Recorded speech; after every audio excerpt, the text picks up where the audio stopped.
اعوذ باللہ من الشیطان الرجیم بسم اللہ الرحمن الرحیم۔ ویلکم کرتا ہوں آپ کو اپنے یوٹیوب چینل اسلامک نالج پر۔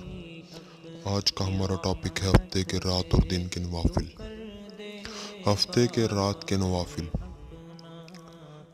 رسول پاک صلی اللہ علیہ وسلم نے فرمایا کہ جو کوئی ہفتے کی رات کو مغرب اور عشاء کے درمیان 12 رکعت نفل پڑھے تو اللہ تعالیٰ پر حق ہے کہ اس کو بخش دے۔ سبحان اللہ۔ ہفتے کی دن کے نوافل۔